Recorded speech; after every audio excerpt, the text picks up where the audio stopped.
So do not translate in your head. Do not pause. Mm-hmm. And most importantly, do not rewind. Just keep listening. Right. Those are basically the only rules for our deep dive today. We're looking at a really fascinating language guide, and it asks you to be, well, very brave. Yeah, it asks you to just let the English wash over you, even if you do not understand every single word. Exactly. Our mission today is to explore a powerful learning tool. It is called the shadowing technique. And the main goal here is not to pass a big test, right? No, not at all. The goal is to help you feel comfortable. We want you to feel comfortable listening to English, comfortable speaking it, and eventually comfortable thinking in it. Yeah, and we are going to walk through this together slowly and clearly because that focus on comfort is, it's just so important for adult learners. It really is. So many students chase this idea of perfect English, but perfection is a trap. It makes you nervous. Right, it makes you nervous. We want to aim for comfortable English instead. Because when you feel comfortable, your body relaxes, your mind opens up. And then comfortable English naturally grows into fluent English. Exactly. So if you're listening to us right now, you are already doing a wonderful job. You're already practicing. Just by being here. Right. But before we actually practice this shadowing technique, I think we need to talk about the frustration many of us feel. Oh, yeah. The feeling of being stuck? Yes. You know this feeling. You study for years. You read the textbooks.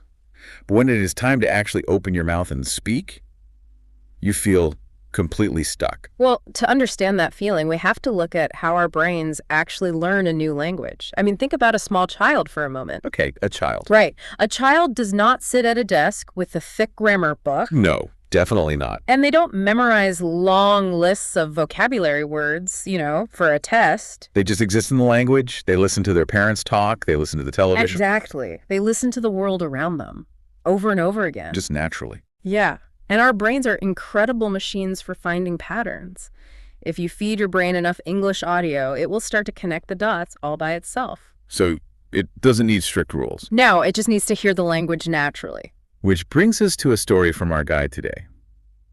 There is this story about a student named Daniel. And his story really hit home for me. It is a very common situation. It really is. Yeah. So Daniel was a very hard worker. He wanted to learn English perfectly. So he watched teaching videos every single day. He bought the biggest grammar books. Yes, the heaviest ones he could find. And he wrote down thousands of words on flashcards. He basically treated the English language like a giant math problem. Like a math problem he needed to solve. And, he was doing exactly what many traditional schools teach us to do. But language is not math. No, it isn't. Language is a natural way to connect with other humans. Right, and Daniel found that out the hard way. One day, he finally met a native English speaker. The big moment. Exactly. He had the chance to use all those thousands of words he worked so hard to memorize. But when the person said hello to him, Daniel just froze. His mind went empty. Completely empty. His heart started beating fast. All the rules, all the flashcards, they just vanished from his head. It is a terrible feeling. But I want to say that it is completely normal. Really? Oh, yes. Daniel froze because his brain was trying to do too many difficult things at the exact same time. What do you mean? Well, when the person spoke to him, Daniel's brain tried to translate the English words into his native language. Okay, step one. Right. Then, step two, he thought of a good reply in his native language. Then he tried to translate that reply back into English. That is already a lot of work. And he wasn't done. Finally, he checked his mental grammar book to make sure the sentence was perfect before he even opened his mouth. That sounds exhausting. Yeah. I mean, by the time his brain did all that work, the conversation was already over. Exactly. You cannot translate your way through a real live conversation. It takes way too much time. So Daniel's teacher gave him a new rule, right? To break this bad habit. Yes. The teacher called it the 10-minute daily challenge. The 10-minute challenge. Right. For one whole week, Daniel had to put away his heavy grammar books. No flashcards, and absolutely no translating. That sounds scary for a student like him. It was, but the teacher said, find an English audio, listen to it for 10 minutes every day, and as you hear the words, repeat them out loud immediately. Just follow the voice like a shadow. Exactly. That is the shadowing technique. And here is the secret to why it actually works. Okay, let's hear it. Speaking a language is not just a mental exercise. It is a physical exercise. It's physical. Like at the gym. Sort of. I mean, your mouth, your tongue, your lips, they're all made of muscles. When you speak your native language, your mouth muscles move in a very comfortable way. Right, because you've done it your whole life. Yes. But English requires completely different muscle movements. So shadowing is kind of like a physical workout for your mouth. That is exactly what it is. When you listen and repeat immediately, you are forcing your mouth muscles to make new English shapes. Building muscle memory. Yes. Over time, your mouth learns to speak the English words without asking your brain for permission to translate first. Wow. And the results for Daniel were incredible. They really were. After just 1 week of doing this 10-minute shadow exercise, well, his English was still not perfect. No, he still did not know every word. But the biggest change was inside him. He was not afraid anymore. Removing that fear is the most important step in language learning. His brain finally realized that nothing bad happens when you just speak. Right. He stopped treating the conversation like a test. He started reacting naturally to the sounds. And this brings us to a huge rule. Which is? Confidence must come before fluency. See, that feels a bit backward. Whoa. I mean, most of us think when my English is perfect, then I will finally feel confident. Yeah, that is how we are taught to think. But you actually have to find the confidence first while you are still making lots of mistakes. You have to be brave enough to open your mouth and just make the sounds. Exactly. The perfect grammar and the fluency, they come much later, through practice. I can hear someone listening to this right now and thinking, okay, but if I just listen and repeat without stopping, I'm going to hear words I do not know. Right. I'm going to feel completely lost. And that fear of the unknown is very strong. But let me ask you this. Do you really need to know every single word to understand a message? I guess not. I like to think about watching a movie in your native language. Sit in the theater for 2 hours. It is a great story. Right. But when you walk out of the theater, do you remember every single word the actors said? No, of course not.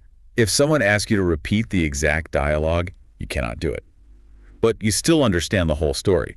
You know who the good guy is, you know how the movie ends. That is a wonderful way to look at it. Learning English works the exact same way. You do not need to catch every word. You just catch the emotion. Yes, you catch the tone of the speaker's voice. You catch the main idea. Your brain is a very smart machine. It will fill in the missing pieces for you. So by not stopping the audio to look up a word in the dictionary, we are training our brains to stay calm. Exactly. We tell the brain, it is okay if we do not know this one word. Keep going. So now that we understand the science of how this works, let's talk about how to do it in the real world. Good idea. When you practice shadowing, you do not repeat the sentences word by word like a slow robot, right? Oh, no. You want the words to flow together. Rhythm is so important in English. Rhythm. Yeah. Native speakers do not stop after every single word. They link the words together like music. It is just like singing along with a favorite song on the radio. Exactly like that. Imagine you're driving in your car, your favorite song comes on, and you sing along. You don't stop the music to check a dictionary to understand every lyric. No, you just catch the rhythm first. You feel the beat. Yeah. And the actual words come later. That rhythm is exactly what we are looking for. So let's walk through a real-life situation from our guide today to practice this flow. Okay, let's do it. Imagine we are going to a coffee shop. Oh, I love this. Okay, picture this in your mind. You walk into a cozy neighborhood coffee shop. You hear the gentle music playing. You smell the dark roasted coffee beans. You walk up to the counter. The person working there smiles at you and says, "Good morning. What can I get for you today?" And you confidently reply, "I'd like a medium cappuccino, please." And maybe you also add, "Could I have a chocolate croissant?" That is a beautiful, natural order. Now let's look at what happens next in this interaction, because coffee shops are full of wonderful, natural English phrases. They really are. After you order, the worker might ask you a question. They might say, "Is that for here or to go?" To go. Those are two small words, but they're used everywhere. Yes, to go simply means you are taking your food or drink with you. You are leaving the shop. So if you are drinking the coffee in your car or walking to work, you say, "To go, please." Exactly. And then it is time to pay. Right. When you hand your money or your credit card to the worker, what do you say? Because you don't say, "I am giving you my money now." No, that sounds like a robot. It really does. Instead, you use a very natural phrase. You say, "Here you go." There you go. Yeah. As you hand them the $5 bill, you just smile and say, "Here you go." It is a polite way to pass an object to someone else. Okay, but what if you are standing at the counter? And you feel nervous because you do not know what to order. That happens a lot. Right. There are people waiting in line behind you. You start to feel rushed. Well, a friendly worker will notice that you were thinking. They might smile and say, "Take your time." Oh, I love that phrase. It's a wonderful phrase. Take your time means you do not need to hurry. There is no rush. Hearing someone say, "take your time," makes my shoulders drop. It makes me feel so relaxed. It really does help. And what if I make a small mistake? What if I accidentally drop a napkin on the floor and I say, "Oh, I'm so sorry"? The worker will likely reply with another great phrase. They'll say, "No worries." No worries. Yeah. This simply means it is okay, or do not worry about it. It is a very casual, friendly way to make you feel comfortable. So we have to go, "Here you go, take your time, and no worries." These phrases are the rhythm of everyday English. But I want to go back to the beginning of that coffee shop story for a second. I want to talk about how we ordered the drink. Okay, sure. Because there is a big difference between polite English and demanding English. Yes, the guide makes a very important point about this. Grammatically, it is perfectly correct to walk up to the counter and say, "I want a coffee." But native speakers rarely say that. No, they don't. Saying "I want" sounds a little bit strong. It sounds like you're giving a command to a computer, not talking to a person. Exactly. To sound more natural, we use softer phrases. Instead of "I want," you say, "I'd like a coffee." I'd like a coffee. Or you turn it into a gentle question, "Could I have a coffee?" I'd like a coffee. Could I have a coffee? It sounds so much softer. It completely changes the energy of the conversation. When you use soft, polite language, the person listening feels respected. And they smile more. Yes, they are more helpful to you. And when they are helpful and kind, your anxiety goes down. You feel safer speaking to them. It is amazing how one small change makes the whole conversation easier. But of course, as you try these new phrases and as you practice your shadowing, you are going to make mistakes. Oh, absolutely. We all make mistakes, and mistakes are excellent. They are. Yes. They are proof that your brain is trying something new. Well, our source guide points out a few really common traps that learners fall into. Let's fix a few of them together. Sounds good. For example, a lot of learners try to use the word "am" with almost everything. They want to express that they share the same thought as someone else, and they say, "I am agree." Oh, this is a very common trap. People say, "I am agree," because they are translating directly from their native language. They think of the word agree as a feeling, like, "I am happy" or "I am sad." But in English, agree is an action verb. It is something you do, like run or jump. We would never say "I am jump." Exactly. We just say "I jump." So you simply drop the am, you just say, "I agree." Or if you have a different opinion, you say, "I disagree." It is short, clean, and confident. I agree. I disagree. That is much cleaner. Another trap I noticed in the guide is how we use the word "very." Ah, yes. When someone loves something, they want to emphasize it. So they often say, "I very like coffee." Right. In English grammar, the word very works well with describing words, which are called adjectives. Okay, describing words. Yeah, so you can say it is very hot or someone is Never. very tall, but we do not put very directly next to an action verb like. It breaks the natural rhythm of the sentence. It does. So how do we fix it? We use the word really. It fits the rhythm perfectly. Yeah. You say, "I really like coffee," or you can say, "I really enjoy coffee." I really like it. Just bounces along nicely. It feels better in the mouth. It really does. Now, there is one more situation in the guide about fixing mistakes. Yeah. There's a conversation where someone meets a new friend in the park. Okay. They want to talk about what they did the day before. And the person says, "I have visited the museum yesterday."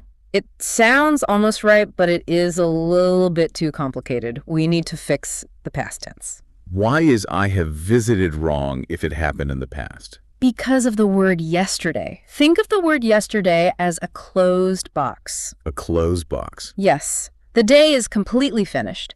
When a time period is totally finished and closed, like yesterday or last week or in the year 2020, we do not use the word have. Oh, I see. We just use the simple action. So we say, "I visited the museum yesterday." The time is finished, so the action is finished. Just one word, visited. Exactly. I visited the museum yesterday. That makes Perfect sense. And, I want to ask you something about this. Sure. Why do these small grammar fixes, like saying really, like instead of very, like, why do they make such a big difference? Well, it goes back to rhythm. Small changes make the language sound much more natural. And when you sound natural, you feel like you belong in the conversation. And then when you feel like you belong, you start to notice something beautiful. You start to meet people who are very friendly. Yes. People respond to that natural rhythm, and when friendly people smile and talk to you, you start to feel much more confident. You stop worrying about translating and you just enjoy the moment. Exactly. And because you are confident, you practice more. You see yourself improve. You get a little bit better, a little bit faster every single day. And suddenly, learning the English language does not feel like a heavy burden anymore. It does not feel like a test. No, it feels like a fun challenge. It is a puzzle you actually want stepping. Friendly, confident, improve, and challenge. Those 4 words really describe the whole journey of learning English, don't they? They absolutely do. So what does this all mean for you, our listener? We have learned the science behind the shadowing method. We practice the rhythm of a real conversation in a coffee shop. And we substitute a few common mistakes by understanding how the words work together. Now, it is time for you to turn all of this information into a daily habit. Yes, this is where the real magic happens. Speaking fluent English does not come from having a special magical brain. No special talent required. No, you do not need a special talent. Fluent English comes from small, daily actions. Just 5 or 10 minutes a day. I mean, you brush your teeth every day, you drink water every day, you can listen to English for 10 minutes every day. That is all it takes to train your mouth muscles and make your listening faster. And there's a really important piece of advice in the guide about starting this habit. Yes, a crucial piece of advice. Do not compare yourself to other learners. That is so hard to do, though. It is. It is very easy to look at someone else and think, oh, their English is so much better than mine. But that thought will only destroy your confidence. So true. The only person you should compare yourself to is you. Compare yourself to the person you were yesterday. If you understand one more sentence today than you did yesterday, that is a massive success. Celebrate it. Be proud of every small step forward. To help you take that step today, we're going to leave you with a homework assignment, a fun challenge straight from our guide. I love this challenge. Here is what you need to do today. Choose a very short English audio clip, just 1 minute long. It can be a podcast, a YouTube video, a news clip, basically anything you find interesting. First, just listen to it 3 times. Let the sounds wash over you. Then, shadow it 3 times. Speak out loud right after the voice. Do not stop. Keep the rhythm. Finally, record your own voice on your phone and listen back to it. And as you listen to your recording, remember our golden rule. Do not try to be perfect. Perfect is a trap. Right. Perfect is not the goal. Just try to feel the music of the language. Let your mouth learn the new shapes. I think that is a fantastic challenge. As we finish our deep dive today, I want to leave you with one final thought to carry with you. This raises a very powerful question to ask yourself. What if the biggest thing stopping you from speaking English isn't your vocabulary? Okay. What if it isn't your grammar? What if the only thing stopping you is simply your fear of making a mistake? Think about that. If every single mistake you make is just proof that your brain is learning and growing, how many mistakes are you brave enough to make today? Go out and make lots of mistakes. That is how you learn. Be brave. Keep smiling, keep practicing, and remember to just let the movie play. You do not need to pause every single scene to understand the beautiful story of this language. Just listen, feel the rhythm, and enjoy the conversation. Thank you for joining us on this deep dive. We will be right here waiting for you next time.